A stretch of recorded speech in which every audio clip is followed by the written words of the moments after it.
Boretz confines his analytical attention to the piano introduction to this song. He begins by noting that the first four notes return at the end of the phrase, but in a slightly different configuration. The first three notes are lengthened and doubled at the octave. The fourth note now comes first and is sustained through what now functions as a cadential progression, concluding the phrase.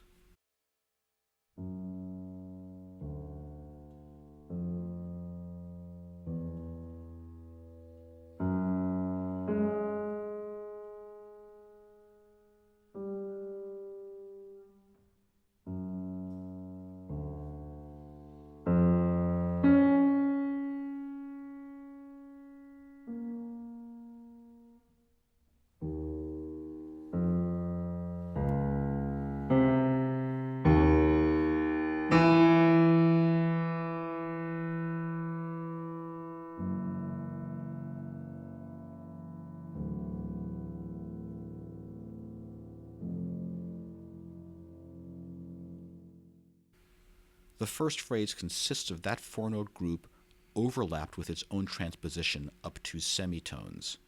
These two tetrachords share E and F sharp. This larger six-note group is related by transposition down two semitones to the six-note group at the end of the phrase. The gesture T2 thus plays out at two levels and lends additional cadential force to the end of the phrase.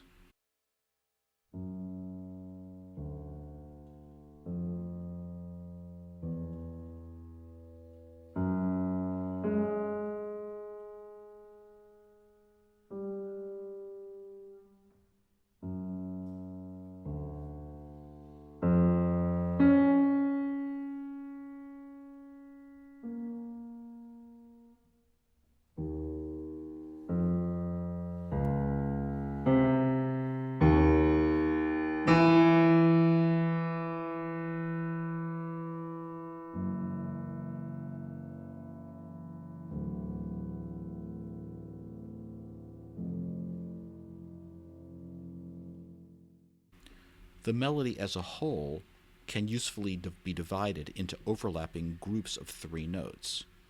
In some cases, these trichords are related by inversion, but in most cases, they are related by a different chaining operation in which a trichord shares two intervals with the next trichord in the chain. The new note results from flipping one of the notes of the first trichord around one of the other notes in the first trichord. The trichords thus vary as to type. They are bound together not by uniformity of content or sound, but by uniformity of a particular process.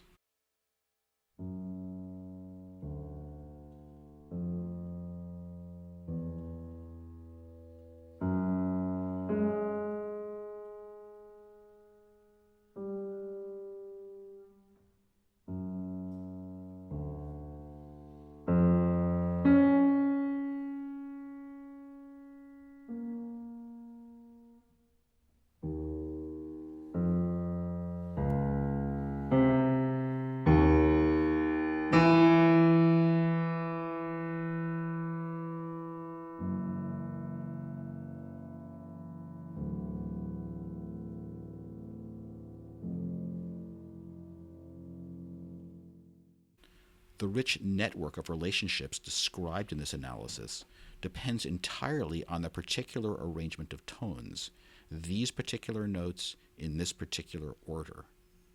This network is unique to this passage, not to be repeated in other works or even elsewhere in this work. The analysis is entirely context sensitive with no reference to overarching norms.